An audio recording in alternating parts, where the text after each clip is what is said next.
Home. সত্যি তাই, আমাদের জীবনের সবচাইতে প্রিয় জায়গাটি হচ্ছে আমাদের বাড়ি। সারা দিনটিতেই আমরা যে যেখানে যতটাই ব্যস্ত থাকি না কেন, দিনের শেষে আমাদের মনটা কেমন জানি আনচান করে ওঠে আনন্দ বেদনায় মেশানো আমাদের প্রিয় গৃহকোণটির জন্য। তারপর রাস্তার প্রচণ্ড ধকল কাটিয়ে আমরা যখন নিজের আঙিনায় পা রাখি, তখন নিজের মনের অজান্তেই মনটা বলে ওঠে, এই আমার ঘর, এই আমার ঠিকানা। আর প্রিয় আঙিনায় প্রিয়জনেরা যখন ছুটে আসে, তখন এই গৃহকোণটাই হয়ে ওঠে এক স্বপ্নীল স্বর্গরাজ্য। আনন্দ বেদনায় ঘেরা আমাদের এই গৃহকোণটিকে মনের মতো করে সাজাতেই আপনাদের সামনে আবারও এলো চার দেয়ালের কাব্য। মানুষের সৌন্দর্য চিন্তা বড়ই বিচিত্র। কেউ পছন্দ করে গোলাপ, আবার কেউ বা দোলন চাপা। কিন্তু যে গোলাপ পছন্দ করে সে হলফ করে বলতে পারবে না যে যার পছন্দ দোলন চাপা তার চিন্তাটা সুন্দর না। এক এক মানুষের চিন্তা এক এক রকম, আর তাই সৌন্দর্য কখনোই পূরণ হয় না। যে মানুষটি সুন্দর চিন্তা করতে পারে তার হাতটাই তো পরশ পাথর, যার ছোঁয়ায় সব কিছুই হয়ে ওঠে শৈল্পিক আর নান্দনিক। আর সেই সুন্দর মনের মানুষটির হাত যদি মেতে ওঠে সৃজন ছন্দে, তবে তো কোনো কথাই নেই।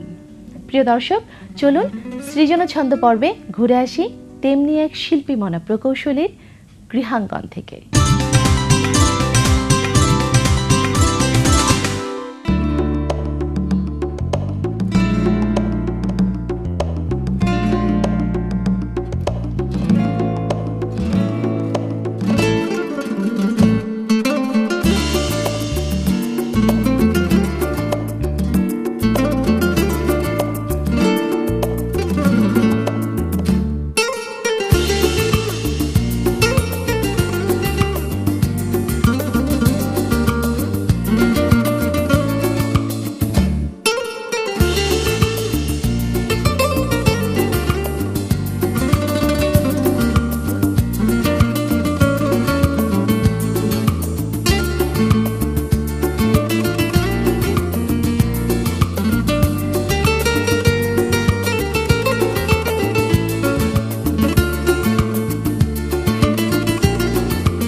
ছাত্র জীবনে লেখাপড়ার সুবাদে যখন আমি রাশিয়ার লেনিনগ্রাডে পড়াশোনা করতাম, তখন আমার সুযোগ হয়েছিল রাশিয়ার বিভিন্ন নামকরা চিত্রশিল্পীদের কাজ দেখার। সেই অবস্থা থেকে মনের ভিতরে একটা সুন্দরভাবে বাঁচার, বসবাস করার একটা ইচ্ছা জাগ্রত হয়েছিল।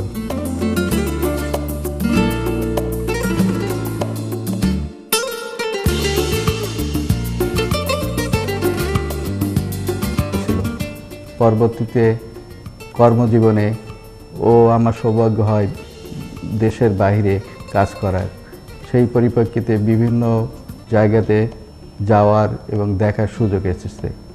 সেখান থেকে এই আর্টের প্রতি ভালোবাসা, ভালোভাবে বাঁচার প্রতি ভালোবাসা এবং সুন্দরভাবে গোছানো থাকার যে একটা ইচ্ছা, সেটা সবসময় আমার মনের ভিতরে কাজ করেছে।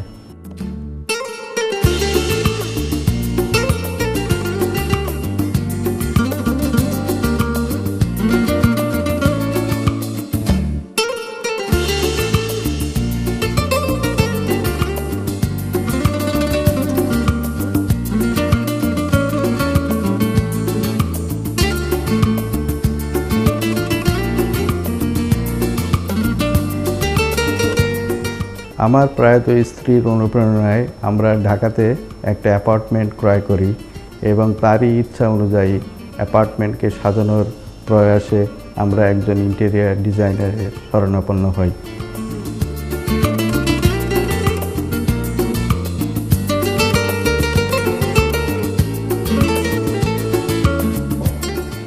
প্রত্যেকটা বাড়ির সৌন্দর্য নির্ভর করে ঘরের ভিতর এবং বাহির নিয়ে। আমরা একসময় অভ্যস্ত ছিলাম গন্ধরাজ আর কামিনী ফুল নিয়ে আমাদের উঠোনটাই হবে, কিন্তু এখন আর তেমনটি নেই। আমরা অ্যাপার্টমেন্ট লিভিং জীবনে অভ্যস্ত হয়ে পড়েছি। আজকে আমরা এমন একটি অ্যাপার্টমেন্ট নিয়ে আলোচনা করছি যেখানে অ্যাপার্টমেন্টের বাইরে একটি সুন্দর মাঠ আছে এবং এত সুন্দর একটি লন, এখানে সুন্দরভাবে বসার ব্যবস্থা আছে, একটি সুন্দর ফাউন্টেন আছে, এক কোণায় একটি সুন্দর সুইমিং পুল আছে। এই অ্যাপার্টমেন্টটির ঘরের ভিতরে ঢোকার সময় যে প্রথম এন্ট্রি দরজাটি আছে তার সামনে আমরা ছোট করে কিছু সুন্দর জিনিস সাজানোর ব্যবস্থা করেছি।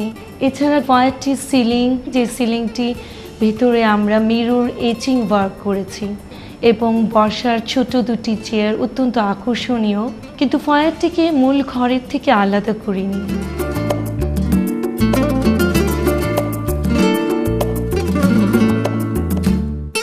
ফয়ারের পরেই আছে ডাইনিং রুম। ডাইনিং রুমটির পাশেই আছে ফ্যামিলি লিভিং রুম, কিন্তু এখানে আমরা কোনো ডিভিশন রাখিনি, পুরো জায়গাটি একটি ওপেন স্পেসের ভিতরে রেখেছি, ফলে ঘরটিকে অনেক বড় মনে হচ্ছে।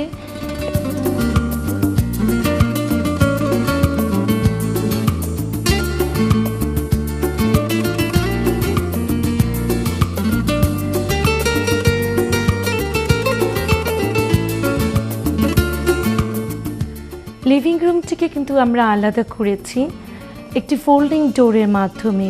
এই জায়গাটি অনেকখানি ওপেন ছিল, একটি 4 পার্টেড ফোল্ডিং ডোর ক্রিয়েট করেছি। এর দুই পাশে দুইটি সেলফ তৈরি করেছি, কিন্তু সেলফগুলো দুটি অংশ। একটি অংশ লিভিং রুমের ভিতরে যেখানে কিছু ডেকোরেটিভ পিসেস রাখা আছে, অথচ ডাইনিংয়ের দিকটিতে আমরা আবার ডাইনিংয়ের অ্যাক্সেসরিজ রাখার ব্যবস্থা রেখেছি। এইভাবে লিভিং রুমটিকে আলাদা করেছি। লিভিং রুমে একটি ফল সিলিং করা হয়েছে, কিন্তু ফল সিলিংটি সম্পূর্ণ একই মাপের নয়, এক পাশে ইভেন আর এক পাশে আনইভেন।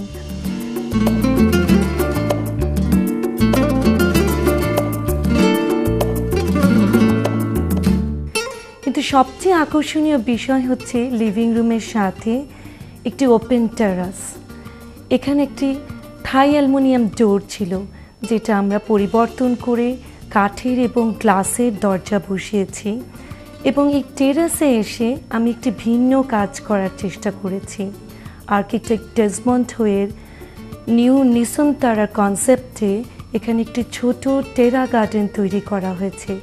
মানুষের পঞ্চ ইন্দ্রিয়ের অনুভূতির মাধ্যমে মানুষ যে সকল সৌন্দর্য উপলব্ধি করে, আমরা সেরকম একটি উপলব্ধি আনার চেষ্টা করেছি রাস্টিক টাইলস এবং লাইমস্টোন ব্যবহার করে। ছোট একটি ফাউন্টেন তৈরি করা হয়েছে, বিভিন্ন কোণায় ছোট ছোট লাইটের ব্যবস্থা করা হয়েছে, একটি সুন্দর মনোরম আকর্ষণীয় একটি বসার জায়গা তৈরি করেছি।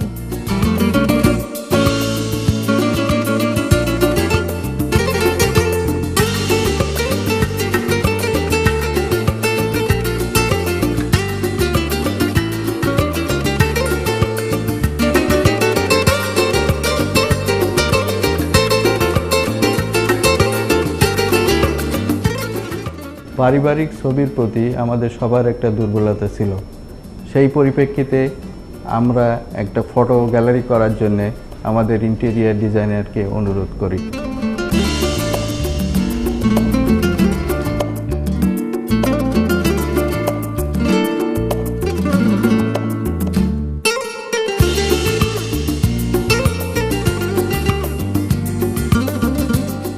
প্রিয় দর্শক, কেমন লাগলো প্রকৌশলীর এই সাজানো গৃহাঙ্গন? আসলে ইচ্ছেটাই সব।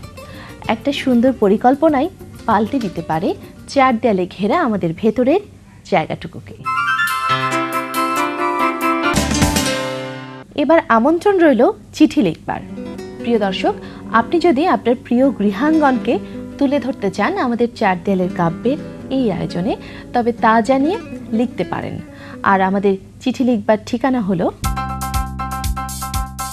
পরিচালক 4 দেয়ালের কাব্য, এটিএন বাংলা, 98 কাজী নজরুল ইসলাম অ্যাভিনিউ, ওয়াসা ভবন, কারওয়ান বাজার, ঢাকা। Email cdkabbo@yahoo.com। যেখানে দেখিবে ছাই উড়াইয়া দেখো তাই, পাইলেও পাইতে পারো অমূল্য রতন। এই প্রবাদ বাক্যটির ভরসাতেই আপনাদের বলছি, আমাদের চারুবাক্যের কথাগুলোকে আপনারা যতটাই উড়িয়ে দেন না কেন, এর মধ্যে কিন্তু আছে ছোট্ট অথচ মূল্যবান কিছু পরামর্শ। আজকাল আমাদের ঘরে জায়গার বড্ড টানাটানি, কিন্তু তাই বলে আপনার ঘরের যে বিশাল আলমারিটা আছে তা দিয়ে আপনার ঘরের জানালাটাকে একেবারেই ঢেকে দেবেন না। তবে দেখবেন সেখানে দিন রাত 24 ঘন্টাই থাকবে একেবারে ঘোর অমানিসার অন্ধকার। আপনার ঘরের আসবাবপত্রগুলো অনেক দিন থেকে একই জায়গায় পড়ে আছে, সময় করে এগুলোকে একটু অদল বদল করে দিন। দেখবেন আপনার পুরনো ঘরটিকে কেমন জানি নতুন নতুন মনে হচ্ছে।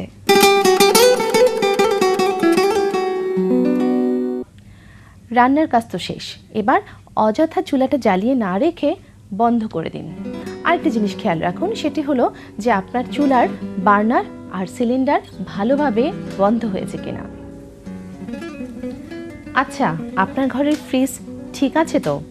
অর্থাৎ আমি বলছিলাম ফ্রিজ রাখার জায়গাটির কথা।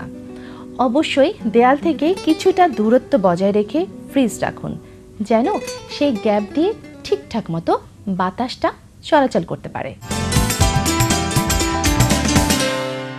মানুষ গোলাপকে সুন্দর মনে করে, আর তাই তখন মানুষের কাছে সুন্দর হয়ে ওঠে।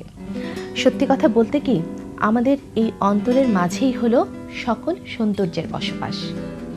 আসুন না আমরা আমাদের অন্তরের ভুবনকে করে তুলি শিল্প ভুবন, আর তখনই আমাদের এই আটপৌরে জীবনের চার দেয়ালের কাব্যটা হয়ে উঠবে চার দেয়ালের মহাকাব্য।